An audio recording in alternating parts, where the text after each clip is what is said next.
Tout le monde est là, oui. Donc, dernière partie de cette demi-journée pédagogique, parce que c'est vrai, il faut le dire, c'est demi-journée et pas journée. On va parler de la formation des enseignants à la pédagogie et au numérique, et particulièrement celle dont bénéficient chaque année, depuis 2017, les maîtres de conférences en TRANF à Bordeaux INP. Mais un plan de formation est vraiment élaboré pour eux, mais il est ouvert bien sûr à tous les autres enseignants de Bordeaux INP. Donc vraiment, c'est un cadre statutaire où il est demandé de faire à minima 32 heures de formation dans sa première année. Et donc cette mission a été confiée à la cellule d'ingénierie pédagogique. Donc aujourd'hui, c'était un petit peu, on est à plus 5 ans presque. J'ai essayé de réunir tous les anciens, mais bon, ils ne sont pas tous là parce qu'il y en a eu un peu plus, même s'il y a eu des années où certains étaient seuls. Mais voilà, de faire un petit bilan de qu'est-ce que ça leur avait apporté, s'il y avait eu des manques, etc.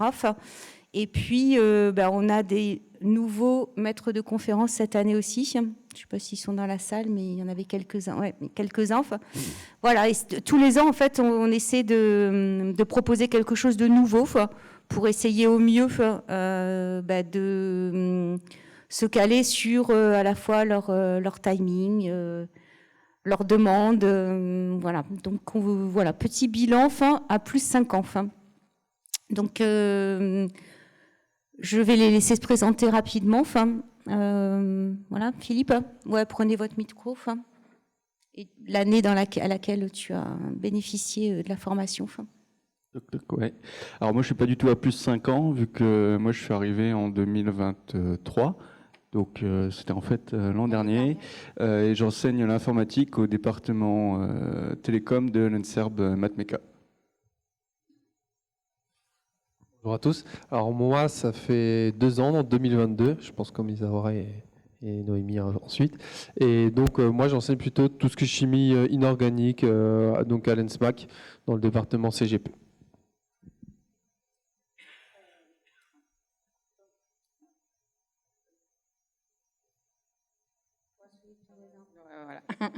Voilà. Donc moi, pareil, je suis arrivée, ça fait 12 ans.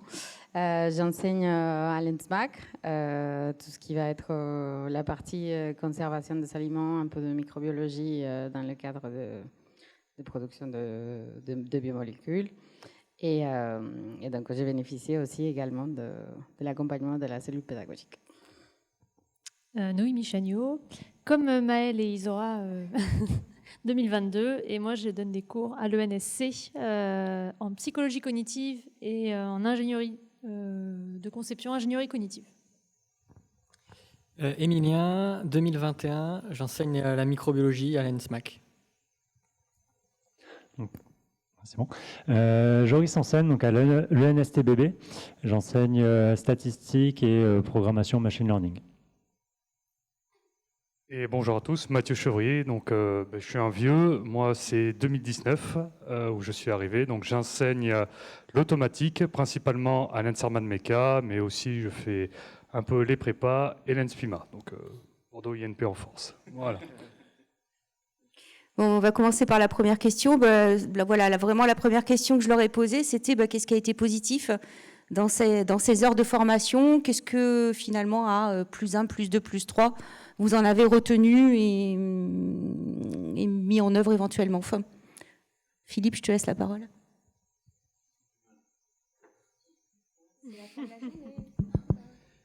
Alors, donc, moi, ce que je trouve, ce qui a été le plus intéressant de ce genre de formation, ça a été surtout l'échange avec les anciens. Donc, c'était super intéressant quand il y a des anciens, des vieux sages qui peuvent venir et témoigner, partager un peu leur expérience sur comment ils font le cours, comment ils font leur cours, etc. Je trouve que ça, c'est vraiment l'une des choses les plus intéressantes de ce genre de formation. Donc, c'est aussi un appel aux vieux sages à venir aussi dans ce genre de formation.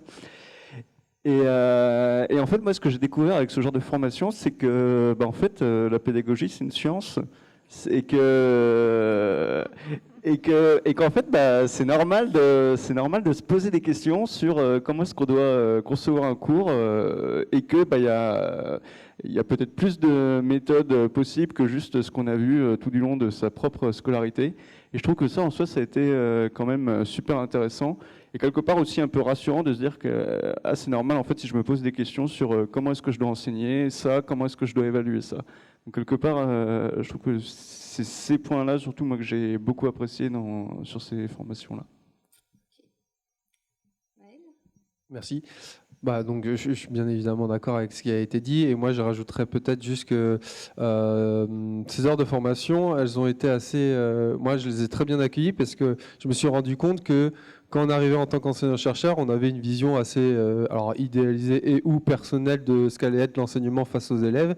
Et donc, les différentes heures d'enseignement qu'on a eues, ça nous a permis d'acquérir des notions ou un petit peu de se confronter, d'anticiper, on va dire, la réalité de ce que va être l'enseignement face aux élèves. C'est-à-dire qu'on arrive un petit peu naïf. Alors, j'imagine pas les enseignants-chercheurs qui venaient et qui n'avaient pas ces heures de formation avant, le choc qu'ils devaient endurer peut-être lors des premières confrontations face aux élèves. Mais en tout cas, ouais, je pense que ça a été très, très bénéfique vis-à-vis de ça de pas arriver le premier cours ou la première année devant des élèves en ayant une vision complètement idéalisée ou complètement fausse, erronée de ce qu'allait être un enseignement. Donc voilà, c'est pour ça que moi, je suis assez content d'avoir eu l'opportunité de faire ces heures de formation. Donc pour moi, c'était pareil. Donc je rejoins tout, je pense. C'est vraiment une chance d'avoir la cellule pédagogique au sein de Bordeaux INP. C'est vrai que quand on arrive, on idéalise en fait comment on va faire les enseignements, les cours magistraux et tout ça. Et la réalité est tellement différente. Donc on peut tomber de très haut et d'avoir les bons outils, les bons éléments en fait pour commencer, pour démarrer. C'est vraiment une chance. À un moment donné, je me disais... dans un autre monde parallèle, c'est un peu comme l'éducation positive. Quand on est un enfant, on se dit on va faire bien les choses et tout, mais la réalité est tellement différente. Et donc, ce qui se passe, c'est qu'en face aux élèves, on se dit mince, je ne m'attendais pas à ça.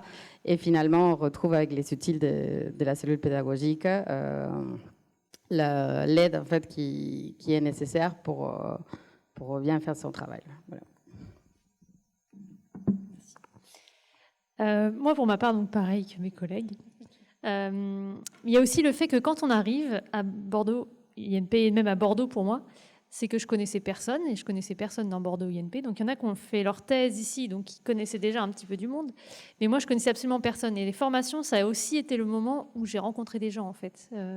C'était un peu des moments conviviaux, où on buvait le café en arrivant. On prend son temps un petit peu de donner son avis, on a des retours d'expérience et aussi, je rebondis sur ce qu'a dit Philippe par rapport aux vieux sages.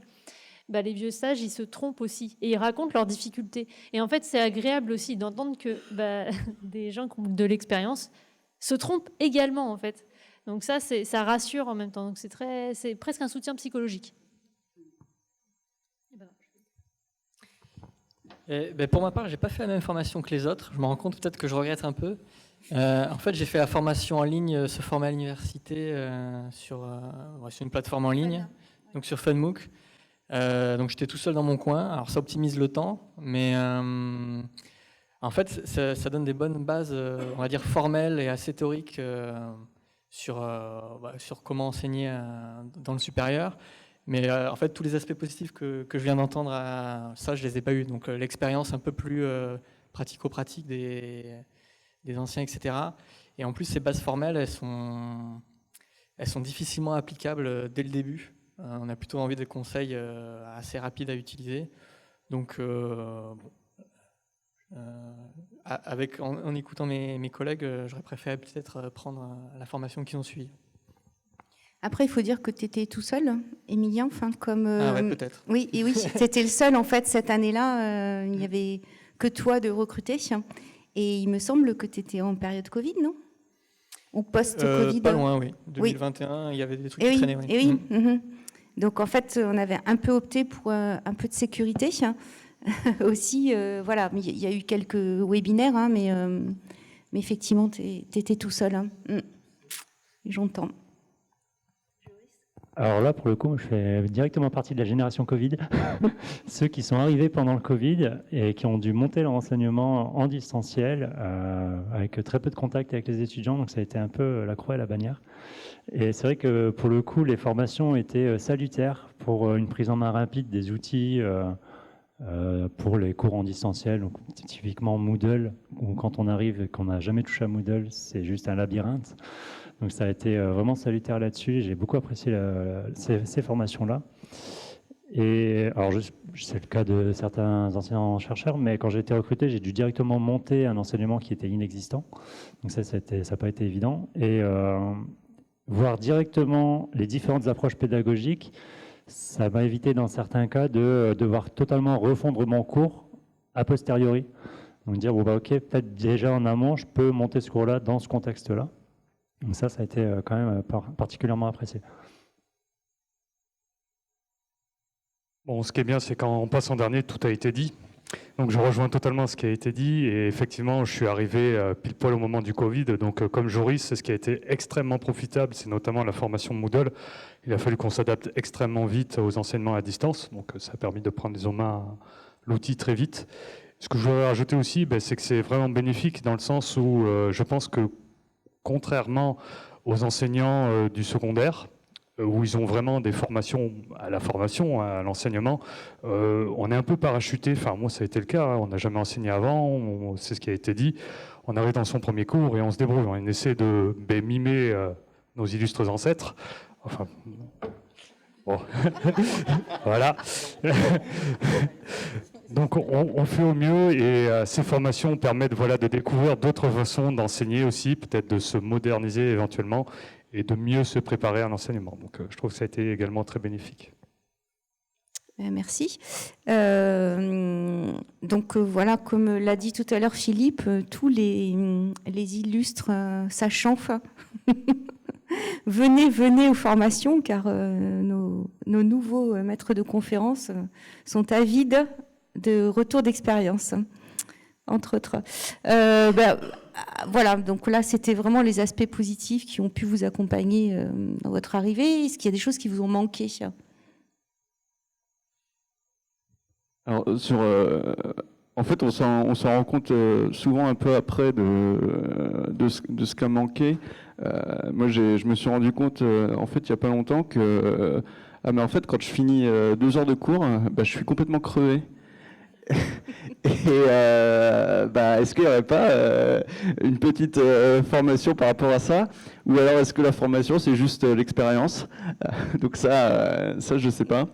Et c'est vrai qu'il y a peut-être aussi toute la partie relationnelle à l'étudiant, parce qu'en fait moi je me suis aussi rendu compte que c'est quand même un métier où le relationnel à l'étudiant, en fait, il a une place quand même forte, très forte, bien plus forte que ce qu'on peut s'imaginer. Et en fait, on est parfois confronté à des situations où on ne sait pas forcément comment réagir. Donc ça, ce serait pas mal non plus.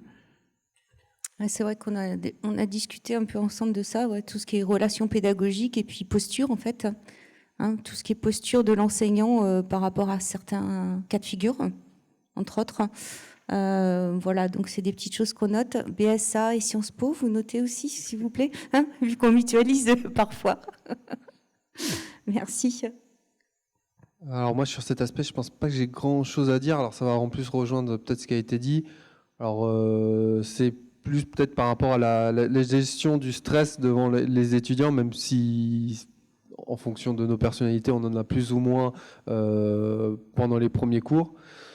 C'est peut-être ça que moi j'aurais peut-être des mises en pratique, mais après c'est comme tout, ça viendra avec l'expérience et aussi la fatigue. Là moi j'entame ma 3e année, je vois bien que dans certains cours, le stress qui est descendu, parce qu'on sait comment ça va se passer à peu près, on connaît bien ce qu'on veut donner aux étudiants, on sait globalement comment ils vont réagir.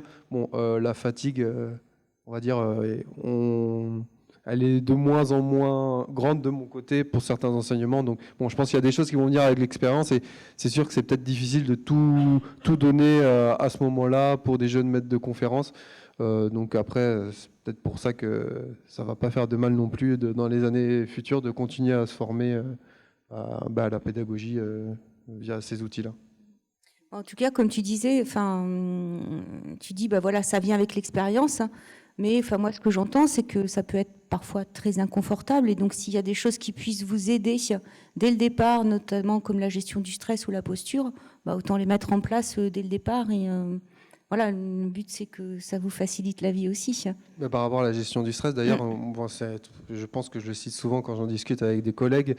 Dans la formation MOOC, à un moment, on dit en fait, si votre cours marche ou marche pas, c'est pas entièrement de votre faute. C'est réparti entre un quart vous, un quart l'étudiant individuel, un quart l'atmosphère, la classe, quoi, et un quart le positionnement de votre enseignement dans leur formation. Bon, voilà, moi, par exemple, ça, c'est un exemple qui m'avait fait déjà un petit peu déstresser vis-à-vis des étudiants. Voilà. Donc, bon, il y a déjà des choses dans la formation qui m'a permis de déstresser un petit peu. Isora, des choses t'ont manqué? Je vais juste compléter un peu l'avis de Maëlle. En fait, effectivement, pour moi, c'est d'un côté, effectivement, la gestion des stress, mais aussi la gestion du temps. Quand on est recruté en tant qu'enseignant-chercheur, on pense vraiment que la première année, ça va être moitié-moitié. Mais en fait, on se rend très vite compte que la première année est très difficile, elle est très chargée. Il y a beaucoup de choses à préparer. Et quand on arrive tout nouveau, des fois, on a un peu de mal à gérer. Enfin, personnellement, on a un peu de mal à gérer et à s'auto-évaluer aussi par rapport aux enseignements qui ont été déjà faits par les autres personnes. Parce que soit on récupère des cours des anciennes, et donc est-ce que c'est bien, est-ce que c'est pas bien, est-ce que je vais le faire de la même façon ou pas. Voilà, c'est plus cet aspect-là. Ouais. Après, ce que j'entends là, c'est plutôt vraiment une gestion du temps et peut-être que tu as mis beaucoup de temps à préparer tes cours et que peut-être aller plus à l'essentiel pour que ça aille plus vite. Ou parfois, tu récupères le cours de quelqu'un, mais finalement, tout refaire, ça peut aller plus vite. Plutôt que de se l'approprier. Oui, c'était le cas en fait. Effectivement, on a recoupé, j'ai coupé des supports, mais finalement, comme c'était pas adapté à ma façon d'enseigner ou comme je voyais les choses, il a fallu refaire tout. C'est vrai que ça prend du temps. Alors, c'est vrai que là-dessus, les formations, elles vous accompagnent pas vraiment. En fait, c'est pas de l'accompagnement individuel dans ce que j'entends. Mais ça pourrait l'être. Ok. Moi, c'est vrai que les premières années, c'est un peu la gestion de l'urgence. On a, je ne sais plus combien d'heures de cours à faire, on n'a pas du tout de support, on n'a rien. Donc, du coup, on va vraiment essayer d'être devant les étudiants et d'avoir quelque chose. Et là, maintenant, à partir de la 3e année, je commence à me dire, j'aimerais bien rajouter ça, et puis ça, et puis ça, et créer ça, et me dire, tiens, je vais utiliser Moodle. Et sauf qu'en fait, je ne me souviens pas du tout des formations que j'ai d'il y a 2 ans. Donc en fait, il faudrait que je les recommence. Donc c'est un petit peu ça, ce qui va me manquer, c'est peut-être il y a des formations qui me seraient plus utiles aujourd'hui qu'il y a 3 ans en fait.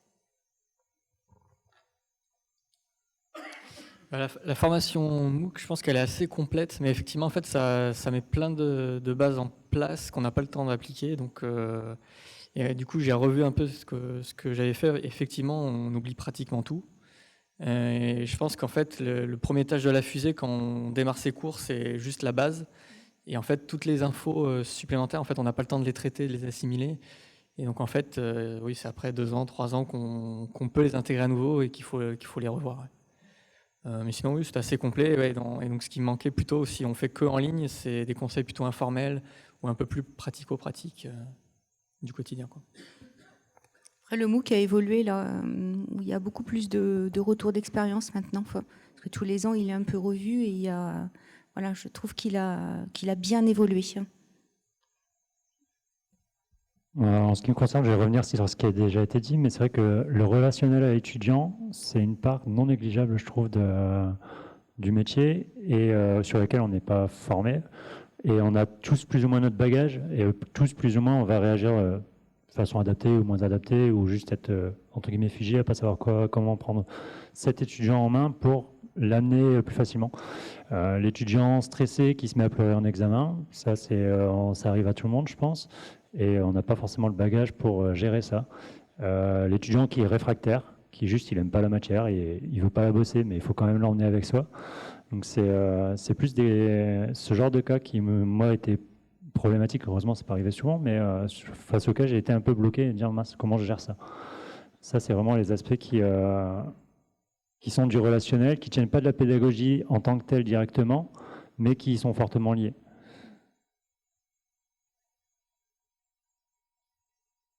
Alors, pour compléter ce qui a été dit, de mon côté, ce qui m'a manqué éventuellement, c'est peut-être des phases d'observation. Désolé, évidemment, c'est toujours, quand on prend la parole, qu'on vous embête.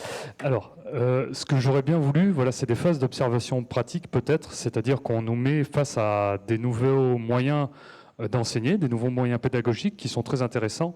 Alors, il y a la théorie, mais ça serait bien peut-être de proposer, certains profs qui ont mis ça en place, d'aller assister à un de leurs cours pour voir concrètement comment ils s'y prennent et voilà, se faire peut-être une meilleure idée de certaines pratiques pédagogiques.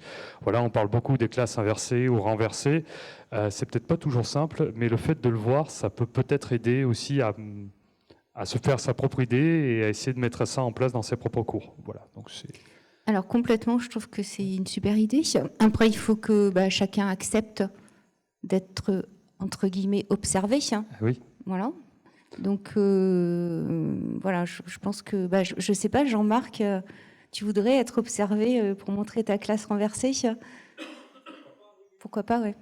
Oui, tu n'étais pas là, Mathieu, mais Jean-Marc a fait un retour d'expérience de mise en place de la classe renversée. D'accord. Voilà. Mais bien sûr, ça serait sur la base du volontariat. Le oui, but, c'est pas bien de sûr. forcer la main, Après, il faut savoir détecter aussi quel enseignant fait de la classe inversée, quel enseignant fait de la classe renversée, quel enseignant fait de l'apprentissage par projet, etc. Donc ça, c'est tout un travail aussi de recueil, en fait, de données, entre guillemets, pour savoir qui fait quoi. J'ai l'impression quand même que ça reprend l'idée qui avait été énoncée qu'en fait, en étant nouveau enseignant-chercheur, on a un manque d'expérience. Et effectivement, c'est le manque de recul sur les cours qu'on doit donner, sur les techniques pédagogiques. C'est ce côté-là en fait, qui nous manque et qui nous font soit perdre du temps, soit gagner du temps, si on arrive à l'acquérir rapidement ou pas. Ok. Et une question qui ira un peu dans le sens de certaines choses que vous avez déjà dites. Voilà, on a abordé pas mal de concepts pendant ces formations, donc des concepts théoriques, de pédagogie, voilà, les méthodes, les modalités, des exemples d'activités pédagogiques, etc. Est-ce que finalement, vous avez pu en mettre certaines en œuvre ou pas? Est-ce que c'est compliqué au fil du temps, en fait? Alors, je sais que toi, Philippe... Alors, je pense que je vais faire la réponse que tout le monde va donner, c'est que ça demande du temps. Donc, non, ce qui est génial, c'est que ça donne un éventail de possibilités. Donc, moi, il y a plein d'idées que j'ai retenues où, ce sera peut-être pas pour tout de suite, parce que pour l'instant, j'ai pas le temps de reprendre mon cours, etc. Mais par contre, quand je vais soit faire quelque chose de nouveau ou reprendre un peu, tiens, je serais peut-être à intégrer cette idée-là.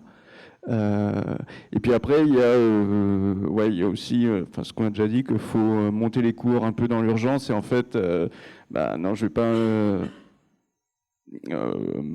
m'embêter, risquer la classe inversée ou renversée ou une autre méthode pédagogique comme ça parce que je le maîtrise pas à fond, je suis pas sûr de ce que ça va donner, je suis pas encore super à l'aise sur ce cours-là, donc en fait ce sera pour plus tard et on verra si ce sera vraiment pour plus tard ou si ce sont des paroles en l'air. Ouais, voilà.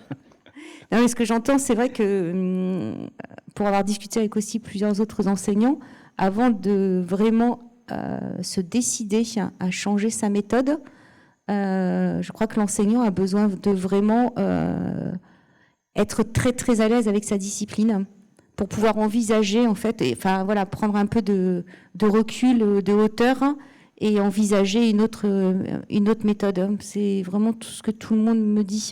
Et puis c'est aussi peut-être aussi sans doute de savoir comment est-ce que les étudiants l'accueillent, savoir précisément ça c'est un point qui bloque, ça c'est un point qui est facile, ça c'est un point qu'ils aiment pas, et donc pour pouvoir adapter par rapport à toutes ces contraintes-là, cette expertise de sa matière, comment est-ce qu'on peut l'enseigner au mieux. Ouais. Maël, il y a des choses que tu as pu mettre en place ou pas?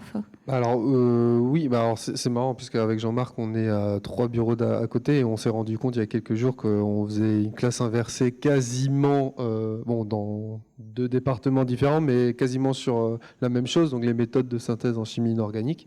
Et bon, donc comme ce qui vient d'être dit, alors effectivement, le fait d'avoir suivi, on se dit c'est vrai que ça existe, les classes inversées, etc.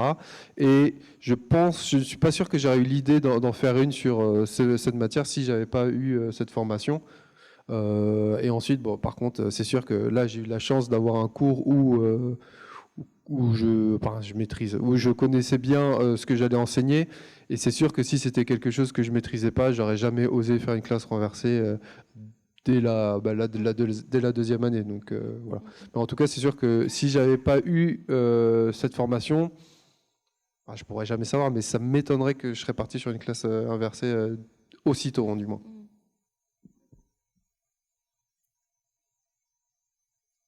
Donc pour moi, c'était vraiment... j'ai pu séparer en fait maintenant deux types des choses qu'on a appris pendant la formation. Alors pour moi, c'était plus tout ce qui va être maîtrise des modules, WooClap, des choses qui sont quand même assez faciles à mettre en place. Ça, je l'ai utilisé pendant la première année parce qu'ils nous ont appris et parce que c'était accessible.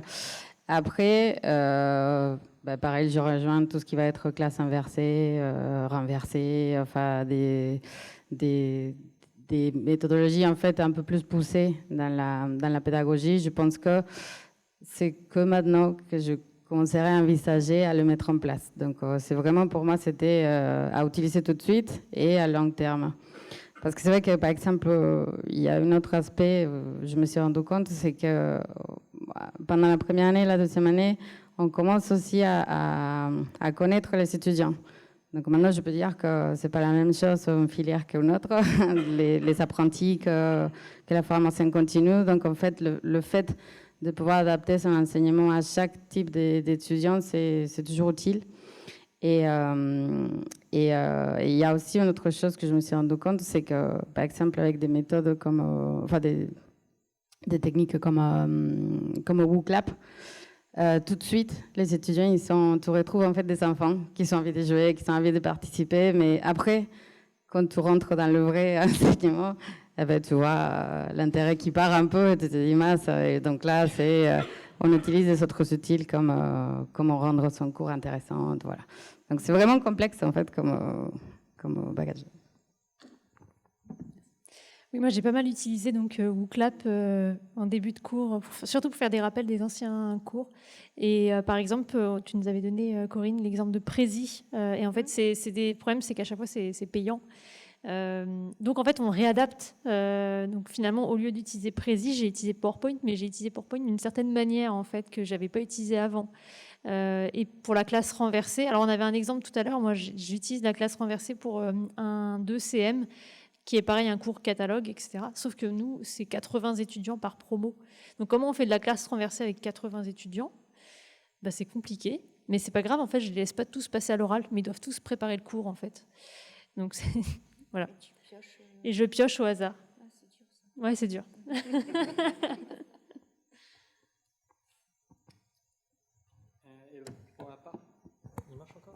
Ouais, pour ma part, basiquement, j'ai repris les cours dans le format qu'ils étaient avant que j'arrive. Donc il y en avait certains où c'était des cours classiques, il y en a qui étaient un peu différents. Il y avait une espèce de TP sous forme de jeu de rôle, il y avait des parties classe inversées.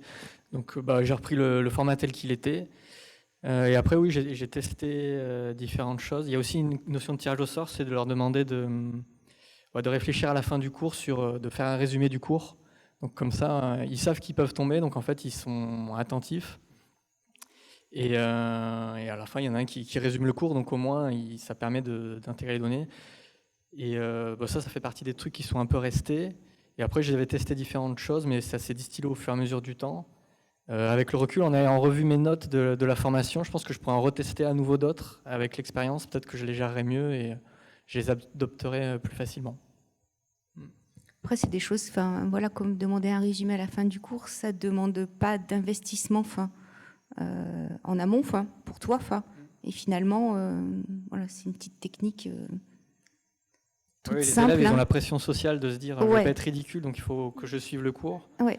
Il y a un petit suspense quand je lance la roulette. Oui, oui. Et ça les fait tous réfléchir parce qu'ils ne savent pas sur qui ça va tomber.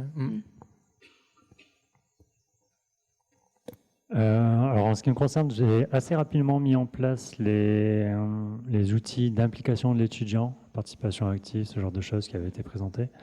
Tout ce qui va être aussi auto-formation pour alors, plus ou moins mettre en place un système de classe inversée où les étudiants font des acquièrent des connaissances et après sont réimpliqués directement en cours, en séance.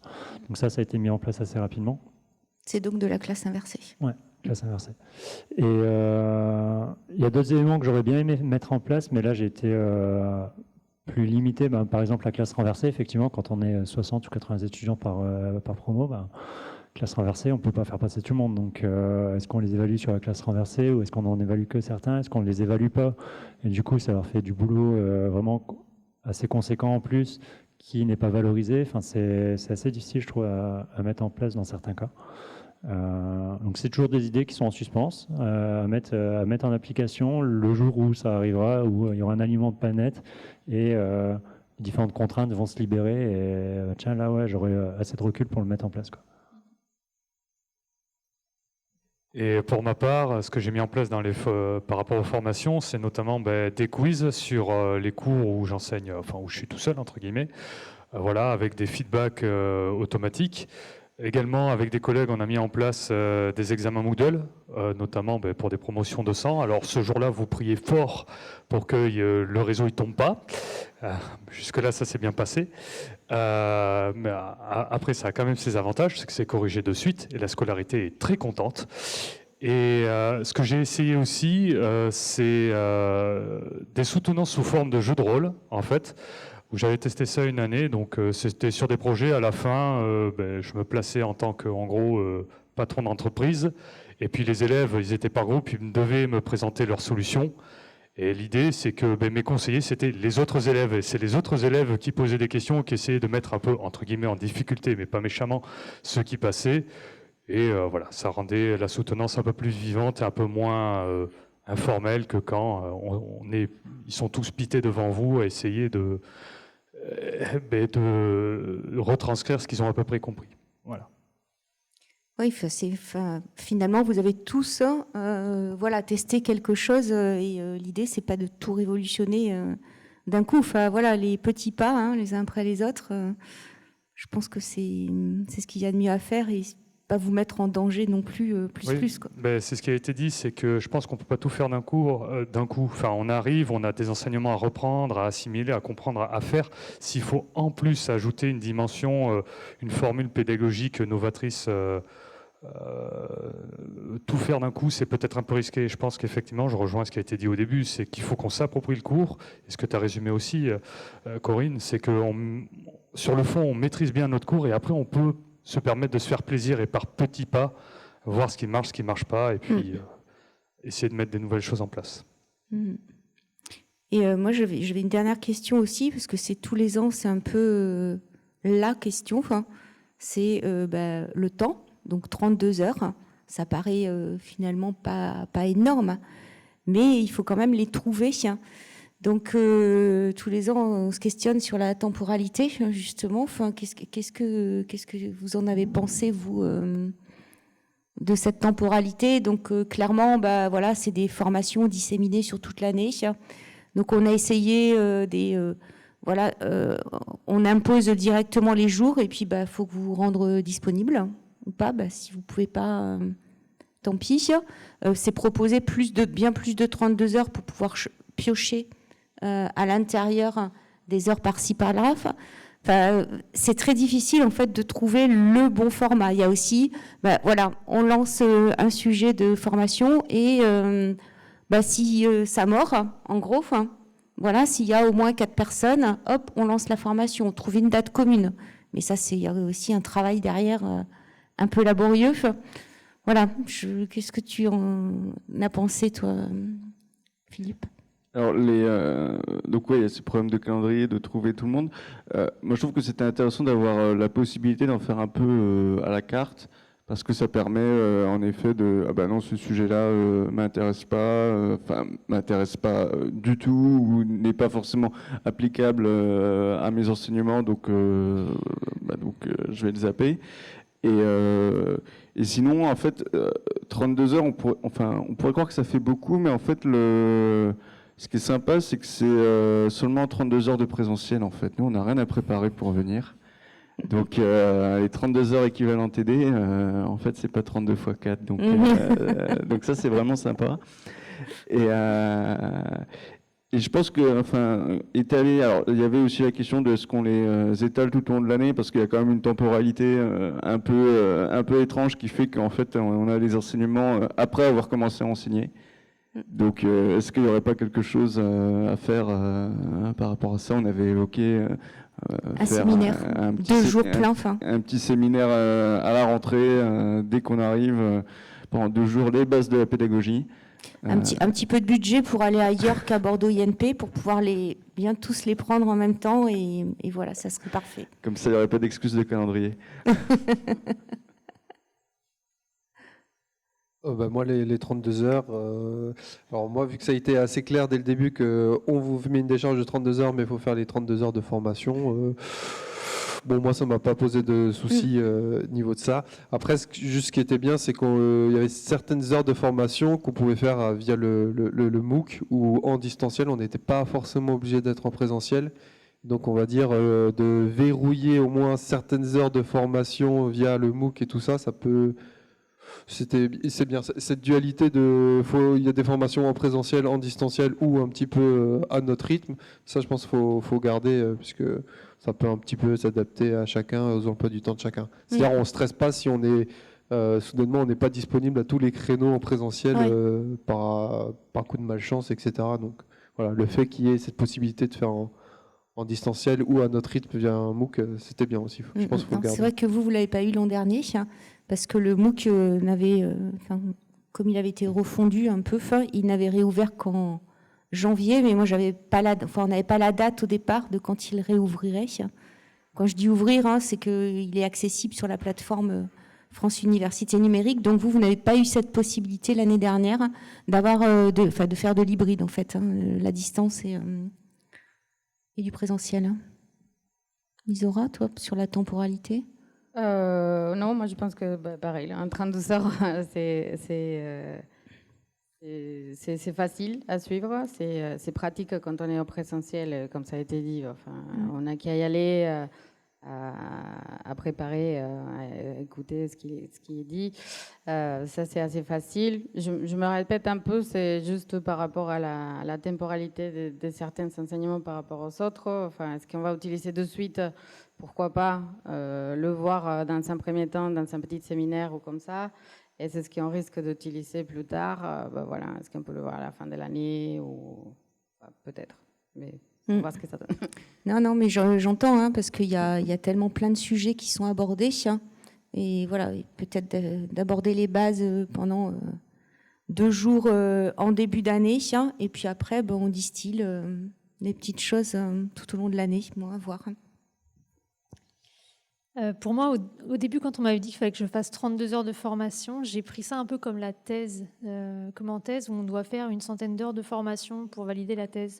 Du coup, j'avais l'idée de me dire, je vais chercher ce qui rapporte le plus de points tout de suite pour valider toutes les formations le plus rapidement possible. Et comme... Donc voilà, je vais prendre le MOOC parce que le MOOC, c'était 12 heures de formation. Donc vous imaginez, sur 32 heures, ça fait beaucoup. Oui, c'est possible. C'est peut-être 16. Il y avait 4 semaines. Et puis après, c'est 3 heures par-ci, 3 heures par-là, 2 heures par-ci, 1 heure par-là. Et en fait, au final, je me suis vachement pris au jeu parce que j'ai bien aimé les formations. Donc j'en ai fait bien plus que 32. Je crois que j'en ai fait 45, quelque chose comme ça. Mais aussi parce que moi, je suis demandeuse aussi. J'ai bien aimé les formations. Mais voilà, pour le côté 32 heures, ça peut faire beaucoup pour certains. Pour moi, ça allait. En fait, moi, j'aimais bien le fait de prendre son temps aussi, de pouvoir discuter avec les gens. Donc si c'était trop court, j'aurais pas eu les échanges que j'ai eus, et c'est ça que moi j'ai le plus apprécié. Donc c'est enlever la plus-value pour moi aux formations. 32 heures, c'est à peu près 2% de la charge de travail annuelle, donc c'est assez marginal. Et pour mettre en regard avec le temps de préparation de cours, j'avais chronométré ça, donc en gros en première année c'est 450 heures, deuxième année 300 et troisième année 150 heures. Donc on voit que la balance, les 32 heures en fait c'est négligeable et assez marginal, donc ça peut apporter des choses pour au final pas beaucoup de temps. Ouais. Je ne vais pas avoir grand-chose de plus à rajouter. C'est vrai qu'il y a tellement de sujets différents qui sont abordés et abordables qu'au final, 32 heures, ça passe assez vite. Ça ne m'a pas paru choquant. Et en termes de temporalité, effectivement, comme tous les nouveaux maîtres de conférence, on doit monter tous nos cours ou s'approprier des cours existants. Et en même temps se former à la pédagogie. Et en même temps essayer de, si on y arrive, essayer de mettre en place des nouveaux outils sur l'existant. Enfin, c'est compliqué de gérer cette temporalité-là. Donc on fait généralement tous le même choix de gérer l'urgence. Donc d'abord s'approprier les cours, monter le cours, le donner, avoir le retour d'expérience, et après comment est-ce que je peux m'approprier les nouveaux outils sur lesquels j'ai été formé, quoi. Bonjour. Ouais. Même remarque, je rejoins, je trouve que 32 heures, c'était ni trop peu, ni pas assez, surtout qu'on a une décharge, notamment les 2 premières années, donc c'était très bien, ça s'inscrivait parfaitement dans cette temporalité. Je trouve qu'on a l'essentiel dans ces 32 heures-là, après, à charge chacun, peut-être d'autres avec moins, ça aurait été suffisant, ou peut-être d'autres un peu plus. Voilà, pour ma part, je trouvais que c'était équilibré. Et puis j'en profite. Pour moi, si on était bien accompagnés, notamment par Nicolas et Corinne. Donc, j'en profite pour vous remercier, en tout cas, pour l'accompagnement que vous avez fait, parce que c'était quand même assez précieux. Notamment, je parle encore une fois pour Moodle, puisque ça nous a été, notamment tous les deux, très utile. Donc, voilà. Pendant la période Covid. Ouais, exact. Donc je pense que c'est une bonne chose de garder ces formations-là et de les proposer. Donc merci également à Bordeaux INP de proposer ces formations-là aux jeunes recrutés, car on apprend pas mal de choses, des bases de l'enseignement, mais aussi des choses pour aller plus loin, et des idées peut-être pour le futur, de nouveaux concepts d'enseignement à faire. Donc, ouais, alors, de toute façon, dans le décret, c'est 32 heures minimum. Ça peut être beaucoup plus. Voilà, donc c'était pour voir si vous étiez apte à faire beaucoup plus. Non, mais et en fait, il y a aussi, vous avez la possibilité d'une décharge sur les 5 années qui suivent votre première année de 32 heures étalées sur les 5 ans. Et c'est vrai qu'aucun d'entre vous n'est venu, en fait, n'est revenu en formation dans ce cadre-là. Donc voilà, il y a quand même un peu le couperet de la première année, et il faut les faire et on les fait. Voilà, donc moi, ce que j'ai entendu, en tout cas dans la temporalité, c'est le côté hybride, de pouvoir à la fois faire des choses en autonomie, tout seul, et puis avoir des moments de regroupement. C'est vrai que, comme je le disais tout à l'heure, tous les ans, on essaie de trouver une formule qui va bien, pour tout le monde. Bon, ça ne marche pas toujours, donc il y a quelques nouveaux maîtres de conférences là, cette année dans la salle. Donc vous allez avoir à faire plein de parcours en autonomie tout seul. Donc ce n'est pas le MOOC, mais on a monté à distance 3 parcours. Et puis il y aura des moments de regroupement en présentiel, où là je vais solliciter tous les sages, c'est comme ça que tu les as appelés, les enseignants sages, pour qu'ils soient vraiment présents dans ces moments de regroupement, pour pouvoir faire du feedback et de l'échange. Et puis j'ai aussi noté l'observation dont tu parlais, de pouvoir observer. Donc pourquoi pas mettre quelque chose en place à ce niveau-là. Voilà, il y a toujours plein de choses à faire.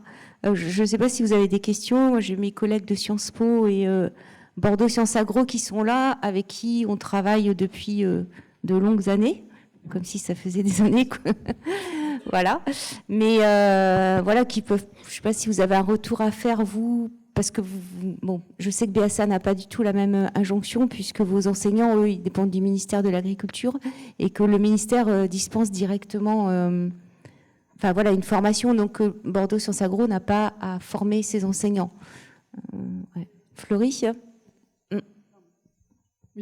Oui, on ne les forme pas nous-mêmes, en fait. Ils peuvent, mais ils ne sont pas obligés de s'inscrire. Ils sont fortement encouragés à s'inscrire à la formation du ministère, et c'est sur 4 semaines dans l'année.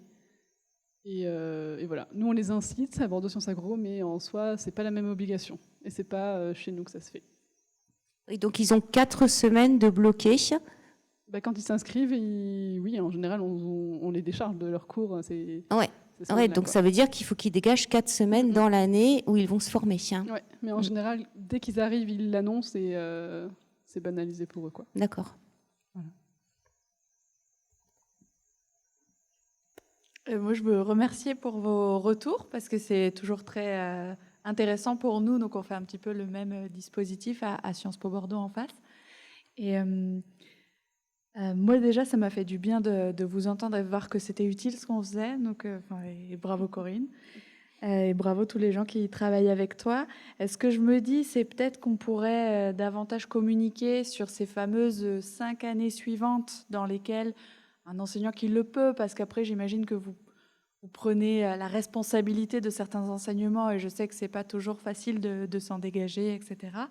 J'entends parfois perdre un cours. Donc si ça vous plaît, si le cours vous plaît, vous pouvez avoir la crainte de le perdre. Mais néanmoins, quand je vous entends et je vois que l'idée de priorisation est donner ce qu'il faut au début, mais pas trop non plus. Oui. Et peut-être dans les 5 années qui suivent, que vous puissiez de nouveau avoir une décharge pour là, maintenant que vous avez bien avancé et que vous connaissez mieux en tant qu'enseignant et enseignant-chercheur. Ça pourrait peut-être être intéressant. Je pense qu'on ne communique pas assez peut-être sur cette partie-là. Donc, à mon avis, on pourrait en discuter entre nous et voir ça. Moi, j'ai entendu 2 journées peut-être pour les étudiants, si c'était quelque chose temporellement qui pourrait se faire.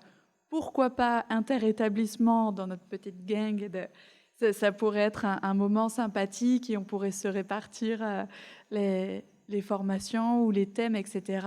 Pourquoi pas non plus... Donc ça m'a fait popper pas mal de... Pourquoi pas non plus faire intervenir des sages. Et la dernière chose que je voulais vous partager, c'était le côté observation. On l'a testé. Ça fait 3 ans, je pense. Et parce que... il y a des cultures d'établissement et en effet, je pense au témoignage de la personne qui n'était pas de Bordeaux. Ça aussi, les journées d'accueil et tout ça, j'ai pris conscience du côté social que ça pouvait aussi avoir. Et au niveau des observations, en fait, j'avais entendu des nouveaux enseignants qui ne connaissaient pas forcément les termes, où il y a des types d'enseignement, des fois un peu particuliers à chaque école. Et donc, on avait mis ça en place.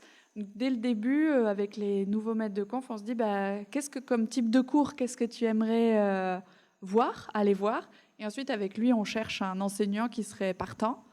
Et avec un petit guide aussi, puis on prévient bien l'enseignant de comment ça peut fonctionner. Et ça, c'est pas mal. Même ils disent j'aimerais l'avoir encore plus au début pour peut-être, par exemple, essayer de voir comment un enseignant présente son cours au démarrage, etc. Il y a des questions temporelles qui sont parfois pas évidentes à faire, mais je pense que c'est une belle piste aussi, puis qui ne demande pas trop de temps forcément. Mais, et d'ailleurs, là-dedans, ce qui était ressorti, c'est que c'était intéressant d'aller voir d'autres disciplines. Parce que comme ça, l'enseignant, il ne se raccrochait pas au contenu. Sinon, il va dire ça oui, ça non. Je ne le présenterai pas comme ça. Là, c'est vraiment autre chose. Donc ça peut, ou entre écoles pour vous. Donc je pense que c'est une piste à creuser. Je vous Merci envoie Florie. Donc là, je vois 3 d'entre vous là qui êtes là pour cette année. Voilà, l'idée c'est que vous fassiez vraiment un retour sur ce que vous allez vivre vous avec tout ce parcours à distance. Je pense qu'il y a peut-être trop de choses dans ce parcours à distance, mais vous saurez trier, je pense. Voilà. C'est juste une remarque vis-à-vis de ce que vous venez de dire. Du coup, moi, j'ai fait la formation de l'INSPE en tant qu'enseignant du second degré. Et pour pouvoir valider, à un moment donné, il fallait qu'on aille voir en effet des enseignements qui n'étaient pas de notre matière et des enseignements de notre matière. Et je confirme, c'est très très bien. Voilà. Merci.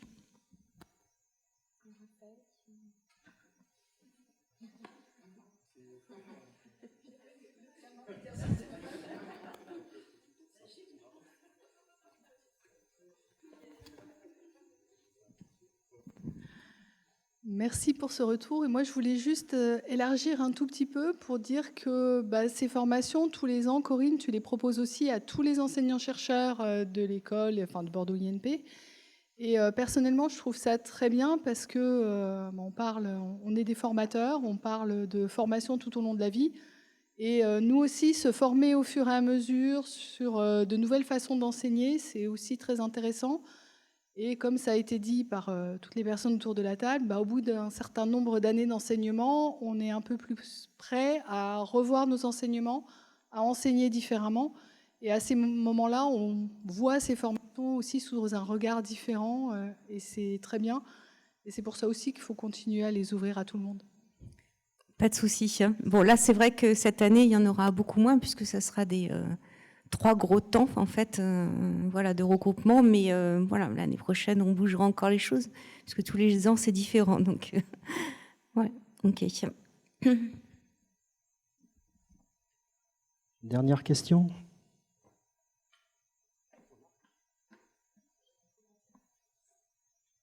Donc, ce sera juste un commentaire par rapport notamment à ce qui a été évoqué plusieurs fois sur la notion d'attitude vis-à-vis des étudiants ou ce genre de choses. Dans le cadre du réseau d'écoute, on fait des rencontres du réseau et notamment sur des thèmes. Et le prochain thème, c'est justement sur la pression sociale qu'ont nos élèves.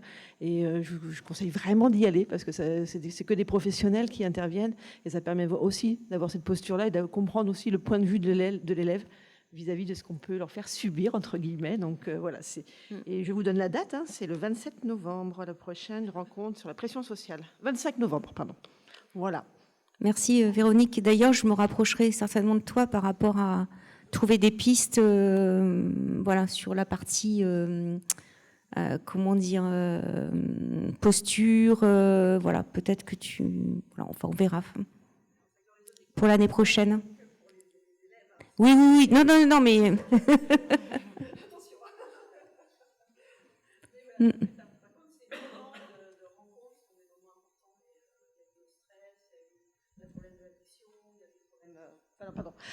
Donc il y a eu l'addiction, il y a eu le stress, et là ça va être sur la pression, parce que ce soit la prépa ou nos élèves ingénieurs peuvent subir une pression, qu'elle soit familiale, qu'elle soit de notre sort aussi, c'est sur les notes, sur les classements, etc. Donc voilà, et qu'avec des professionnels, il y a un psychiatre, un philosophe et un sociologue qui interviendront. Donc vraiment, voilà, je vous conseille vraiment d'y aller. Voilà.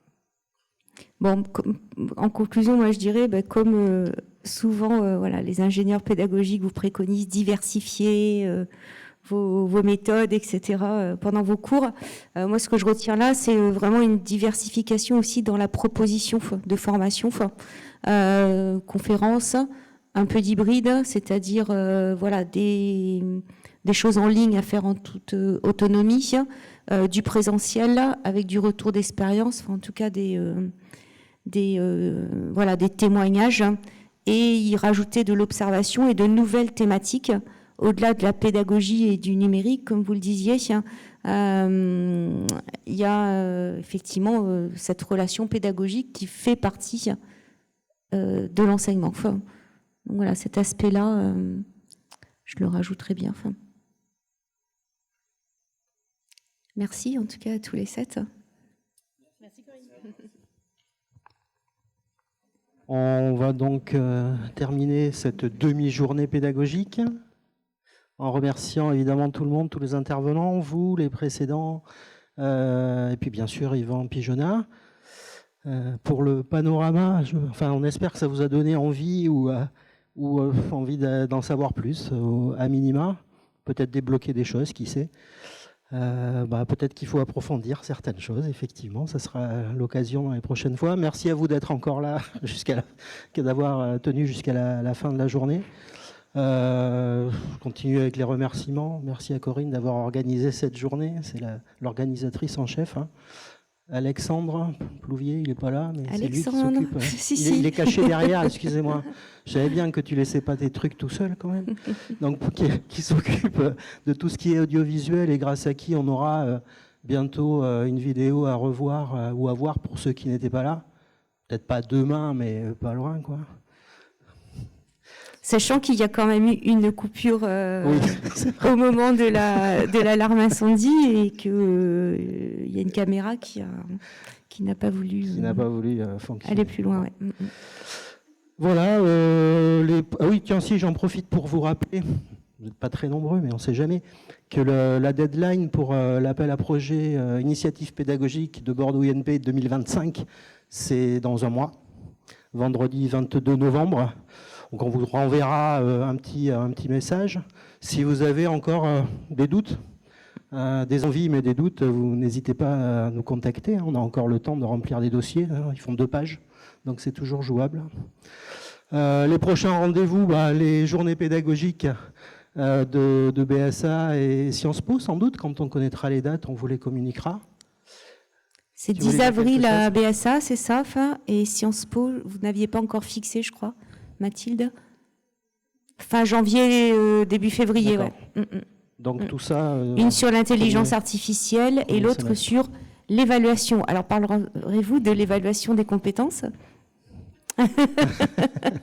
Parce que je crois que c'est le sujet qui va préoccuper maintenant...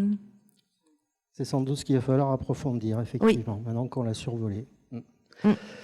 Et puis après, rendez-vous pour la 3e demi-journée pédagogique de Bordeaux INP. Non, mais peut-être que ce sera une journée. Peut-être que ce sera une journée entière. Pour ceux qui ont suivi les deux, on a changé de lieu. On essaiera de continuer à tourner dans les écoles de Bordeaux INP, histoire que ce ne soit pas toujours au même endroit. Ouais. On n'a rien décidé encore, évidemment, vous le saurez en temps voulu. Il y a des gens de l'ENSC, là, je ne sais pas...